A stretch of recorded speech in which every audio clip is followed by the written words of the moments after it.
भगवान विष्णु के 8वें अवतार श्री कृष्ण की लीला तो हम अक्सर बड़े बुजुर्गों द्वारा सुनते आए हैं, लेकिन भगवान श्री कृष्ण की मृत्यु कैसे हुई? मृत्यु का कारण क्या था? क्या श्री कृष्ण ने मृत्यु के बाद अपना शरीर त्याग दिया और उनकी मृत्यु के बाद क्या हुआ? इन सब सवालों के जवाब जानने की जिज्ञासा हर किसी के मन में जरूर होती है। आइए आज हम आपको बताते हैं कि आखिर भगवान श्री कृष्ण की मृत्यु कैसे हुई। भगवान श्री कृष्ण का जन्म 3112 ईसा पूर्व में मथुरा में हुआ था। हालांकि उनका बचपन वृंदावन, बरसाना, नंदगांव, गोकुल और द्वारका आदि जगहों पर बीता। बताया जाता है कि महाभारत के युद्ध के बाद श्री कृष्ण ने द्वारका पर 36 वर्षों तक राज किया, जिसके बाद उन्होंने अपना देह त्याग दिया था। उस समय उनकी आयु 125 वर्ष थी। दरअसल उनकी मृत्यु के पीछे की वजह 2 श्राप हैं। आइए इनके बारे में जानते हैं। बताया जाता है कि महाभारत के युद्ध के बाद जब दुर्योधन और उसके सभी भाइयों का अंत हो गया तो उनकी माता गांधारी को अत्यधिक क्रोध आया। अपने बेटे के शव पर शोक व्यक्त करते हुए रणभूमि पर गांधारी ने श्री कृष्ण को 36 वर्षों के बाद मृत्यु का श्राप दे दिया। ये सुनकर पांडव चकित रह गए, लेकिन श्री कृष्ण ने मुस्कुराते हुए इस अभिशाप को स्वीकार कर लिया। इसके बाद ठीक 36 वर्षों के बाद उनकी मृत्यु हो गई। उनकी मृत्यु एक शिकारी के हाथों हुई। भागवत पुराण में बताया गया है कि एक बार श्री कृष्ण के पुत्र सांब ने शरारत करने की सोची।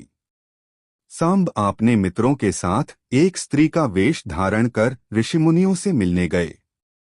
स्त्री के वेश में सांब ने ऋषियों से कहा कि वह गर्भवती हैं।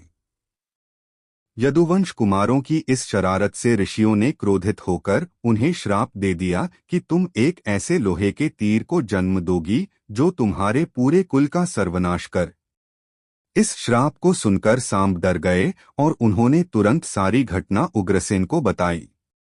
श्राप से छुटकारा पाने के लिए उग्रसेन ने सांब से कहा कि तीर का चूर्ण बनाकर प्रभास नदी में प्रवाहित कर दो, जिसके बाद सांबा ने वही किया। इसके बाद उग्रसेन ने राज्य में ये आदेश पारित कर दिया कि यादव राज्य में कोई भी किसी प्रकार की नशीली सामग्री का इस्तेमाल, उत्पादन या वितरण नहीं करेगा। इस घटना के बाद द्वारका में कई अशुभ संकेत देखने को मिले, जिसमें सुदर्शन चक्र, बलराम के हल और श्रीकृष्ण के शंख, रथ का अदृश्य हो जाना शामिल था।